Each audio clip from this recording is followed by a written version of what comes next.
On May 6, 2013, a woman's voice broke through the silence. What's going on there? I've been kidnapped and I've been missing for 10 years and I'm here. I'm free now. Okay. How could 3 young women vanish without a trace and remain imprisoned for over a decade? In today's video, we'll uncover the chilling details of the Cleveland kidnappings, Ariel Castro's heinous acts, and the survivors' incredible resilience.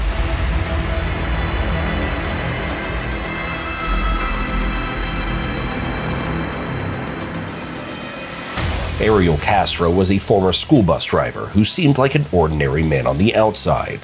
Born in Puerto Rico, he moved to Cleveland and settled down with his wife, Gramilda Figueroa, and their children. Castro was known to be a strict and sometimes controlling father. Despite his position as a bus driver, he didn't seem to have much financial stability. He struggled with his personal relationships and often displayed a violent temper, especially towards his ex-wife. Over time, he became more isolated, and his troubled behavior became more apparent. His relationships were marked by abuse and conflict, which hinted at deeper issues. Neighbors remembered him as distant and odd, but no one could have imagined the horror that would unfold in his home. In 2002, Castro bought a house at 2207 Seymour Avenue in Cleveland, which would become infamous for its dark secrets. On the outside, the house seemed normal, just another house on a quiet street, with a neat yard and a typical suburban vibe. However, inside, it was a prison.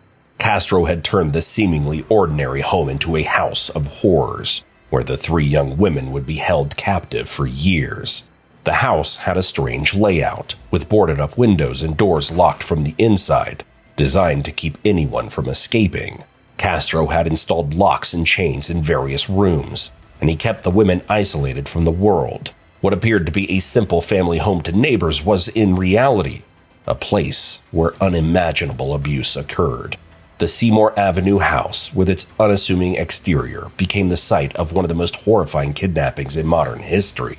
Inside, it was far from ordinary. It was a place of pain, fear, and suffering, hidden behind closed doors.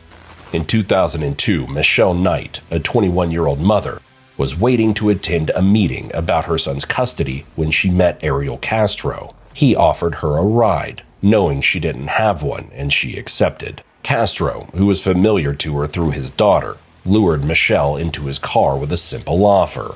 And from there, everything changed. Once she was inside the home, Castro's nightmare began. He chained her in a room, isolated her, and made her a prison for the next 11 years. Tragically, because of her background, she was young, poor, and had a history of family struggles. The police didn't initially take her disappearance seriously. They assumed she had run away or was involved in risky behavior.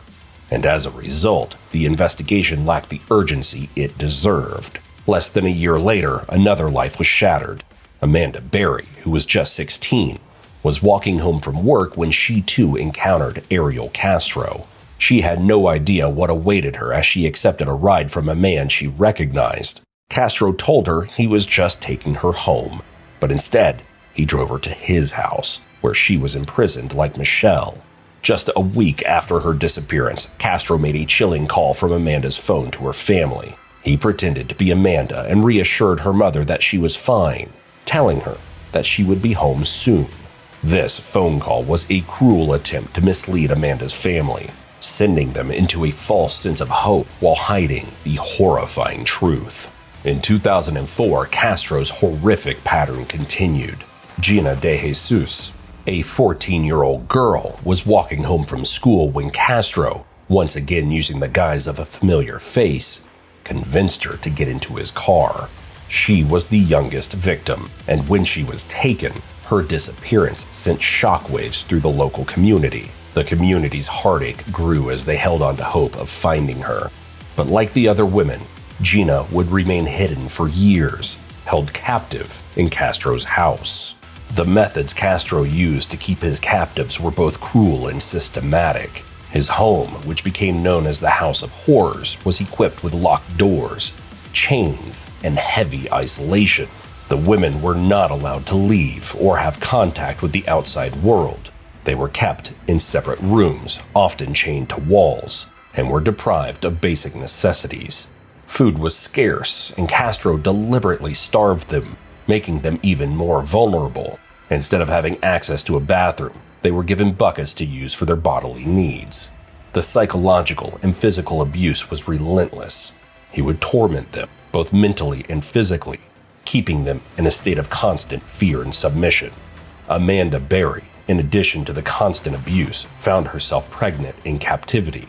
In 2006, she gave birth to a daughter, Jocelyn, who was born in that same dark and terrifying place. Despite the horrendous conditions, Amanda clung to the belief that she had to survive for her daughter. Jocelyn became the one bright spot in the otherwise dark existence the women faced.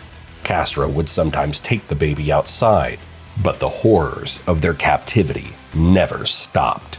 The women formed a bond with each other during these years. They found moments of solace in each other's company, but the trauma of their years in captivity remained with them. Michelle Knight, Amanda Berry, and Gina DeJesus endured years of unimaginable suffering, subjected to a life of isolation, torture, and manipulation. The days stretched into months, then years, with no end in sight. Despite this, their strength and resilience kept them alive, and they found small ways to survive in a world that had been stolen from them. As the years passed, their torment seemed endless, and with each passing day, the hope of freedom seemed further away. But little did Ariel Castro know that his house of horrors would soon come to an end, and the women would find a way to escape. On May 6, 2013, Amanda Berry finally found the courage to escape after years of unimaginable suffering. She had been held captive for almost a decade, but on that fateful day, something inside her shifted.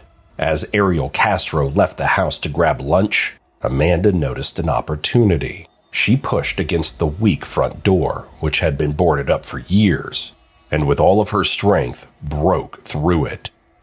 In that moment, Amanda didn't just escape, she took her life back. Running across the yard, she spotted a neighbor, Charles Ramsey, who was in the middle of his usual routine.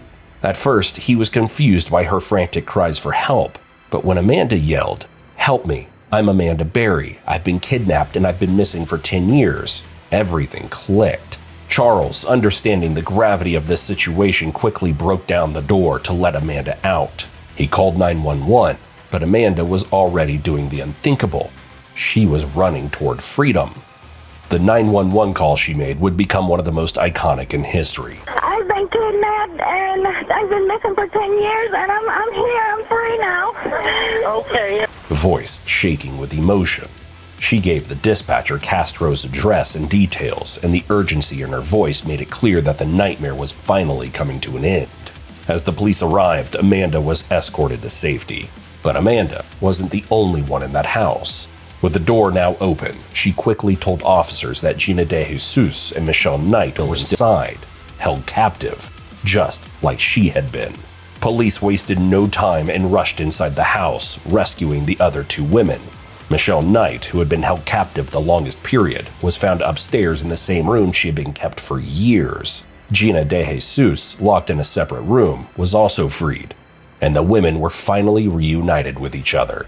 The entire scene unfolded like a movie, but it was very real, and the world was about to witness the greatest escape from captivity. The police were in shock. After years of trying to track down the missing women, they could now see the fruits of their work, but nothing could prepare them for the horrors that were revealed inside Castro's home. The women's freedom was a culmination of a story no one could have ever predicted. Ariel Castro, who had been living under everyone's radar, was now a wanted man, and what followed was a series of arrests and investigations that would expose his reign of terror. After the women escaped, Ariel Castro was quickly arrested.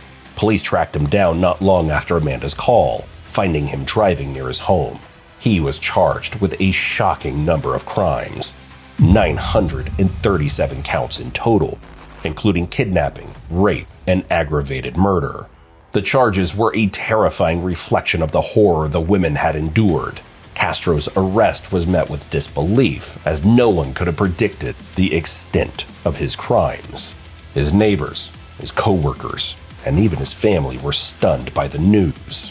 How could someone who seemed so ordinary be capable of such evil? Castro was taken into custody and held without bail as the case began to unfold. In August 2013, just a few months after the escape, Ariel Castro pled guilty to all charges against him. He was sentenced to life in prison plus 1,000 years without the possibility of parole. The sentence was meant to ensure he would never see the light of day again.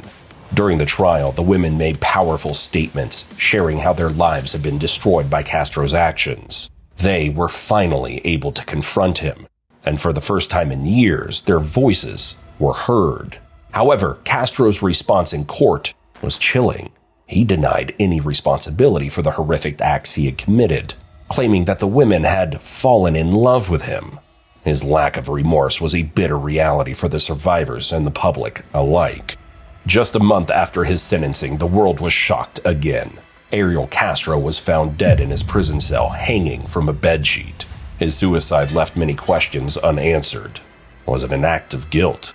Or did he take his own life to escape the consequences of his actions? His death only added to the twisted legacy of his crimes. While Castro's life ended in prison, the survivors' journey had just begun. They would go on to rebuild their lives, using their experiences to inspire others and fight for justice. Castro's fate was sealed, but the true story was always about the strength and survival of the women he had tried to break. Michelle Knight, who now goes by Lily Rose Lee, was the first to release a book, Finding Me, in 2014.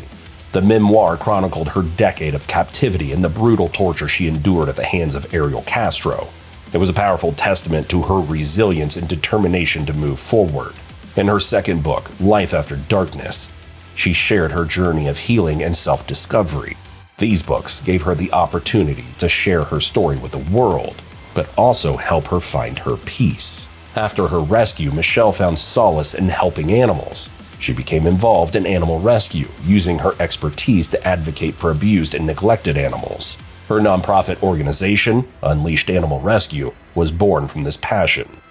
Michelle explained how helping animals helped her heal, as she became a voice for those who couldn't speak for themselves. Despite the darkness of her past, she found light in giving animals a chance at a better life. Amanda Berry, who had spent a decade imprisoned in the same house as Michelle, became a symbol of survival. Her most powerful and meaningful role after her rescue was raising her daughter Jocelyn, who was born while Amanda was still in captivity. Amanda raised Jocelyn with the love and protection she had been denied during those dark years. The relationship between them became a shining testament to resilience and unconditional love. Amanda's life after escape was never easy, but she was determined to provide Jocelyn with a normal life. Beyond being a mother, Amanda also dedicated herself to raising awareness about missing persons. She became a voice for others who were still lost, using her platform to shed light on their cases. Through her role as a host for a missing persons segment on Cleveland's Fox 8 News, Amanda helped bring attention to the stories of people still waiting to be found.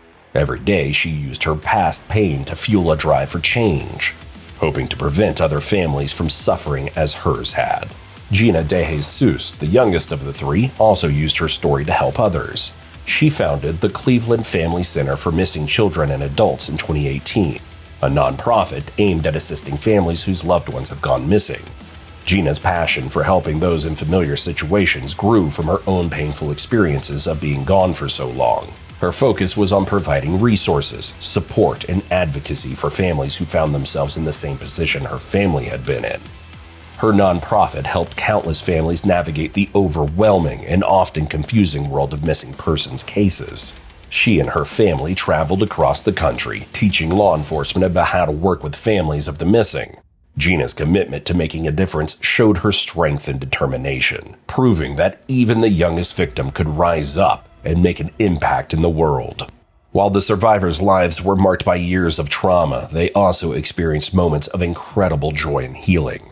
One of the most remarkable milestones was Jocelyn's Sweet 16 birthday celebration, a moment that reflected how far Amanda had come in her journey of motherhood. To see the young girl thrive was a reflection of the strength and love Amanda had fought so hard to create. Another poignant moment was when Gina, who had missed so many important life events, attended her prom, a significant milestone that was stolen from her during her captivity. It was a symbol of the years she had lost and the new opportunities she was now able to embrace. These milestones, Jocelyn's birthday, Gina's prom, were a way for the survivors to claim back the life that had been stolen from them. The experiences they had missed out on were no longer lost to them. They were being reclaimed with each passing day. While the scars of their pasts would never fade, these moments of triumph, healing, and joy were evident of their strength and resilience. They became symbols of survival, showing that even in the darkest of times, the human spirit can rise and rebuild. Their stories remind us that no matter how deep the trauma, there is always the possibility for healing, love, and a new beginning. The Cleveland kidnappings captured the world's attention, and as the horrifying details of Ariel Castro's crimes unfolded, the public responded with a mix of shock, empathy, and fascination. This story, one of the most chilling cases of abduction and captivity in human history, inspired several books and films by the public, many of which seek to understand the twisted mind of Castro, the resilience of the victims, and the unimaginable horrors they endured. One of the most prominent books that emerged was A Stolen Life, a memoir by J.C. Duggard. While Duggard's story is not directly related to the Cleveland kidnappings, her memoir about being abducted and held captive for 18 years resonates deeply with the experiences of the 3 Cleveland women. Her story parallels their trauma, offering insights into the psychological effects of captivity and the process of rebuilding one's life after such an ordeal. Her book was not only a personal testament, but also helped contextualize the national conversation about the emotional toll of such crimes. Movies soon followed, with the most notable being Cleveland Abduction in 2015, a Lifetime original movie based on the kidnappings. The film centers on Michelle Knight's experience, dramatizing the emotional and physical abuse she endured. Taryn Manning portrays Knight, bringing to life her horrific journey from abduction to her eventual escape. The movie captures the chilling atmosphere of the House of Horrors and paints a vivid picture of the torment the women faced. While dramatized, the film aims to shed light on the horror and strength that defined their captivity. Another film, The Girl in the Treehouse, also in 2015, while not directly based on the Cleveland case, was heavily inspired by it. The film tells the story of a young woman's abduction and the brutal life she endures while held captive. Though it isn't a documentary or a direct retelling of the Cleveland kidnappings, it reflects the public's fascination with stories of survival and captivity, often drawing comparisons to real-life cases like that of the Cleveland women. Documentaries also played a major role in exploring the depths of this tragedy. Captive, the Cleveland Abduction in 2015 aired on HBO, offering a detailed examination of the case. With interviews from the survivors, their families, and law enforcement, the documentary delves into how the women were able to persevere, how law enforcement worked to bring Castro to justice, and the aftermath of their release. These public accounts through books, films, and documentaries have allowed people to understand the scope of the Cleveland kidnappings, the cruelty of Ariel Castro, and the incredible courage shown by Michelle Knight, Amanda Berry, and Gina DeJesus. The Cleveland kidnappings shocked the nation, but the aftermath revealed just how crucial community awareness and family support can be in the recovery process. Neighbors, like Charles Ramsey, who played a key role in Amanda Berry's escape, showed the power of being alert and ready to help in times of crisis. Without his quick thinking, the women might have remained trapped much longer.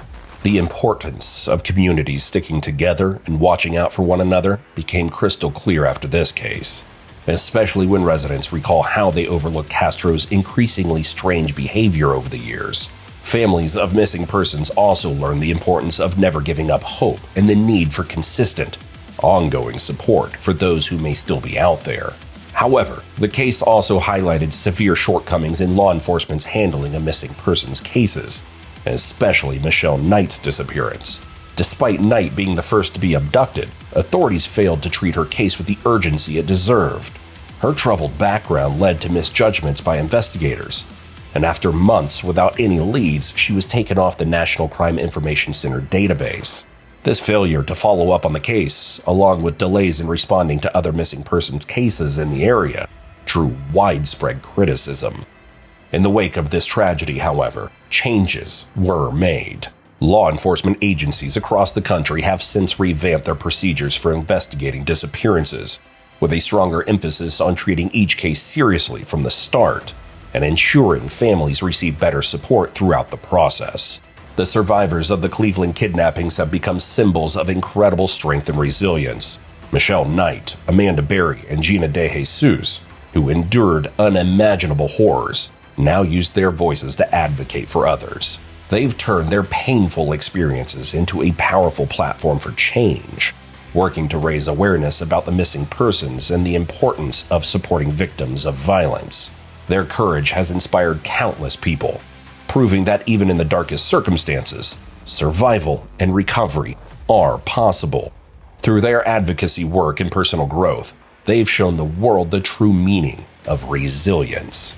The Cleveland kidnappings were a horrific chapter in history, marked by years of captivity, unimaginable suffering, and the strength of three incredible women, Michelle Knight, Amanda Berry, and Gina DeJesus.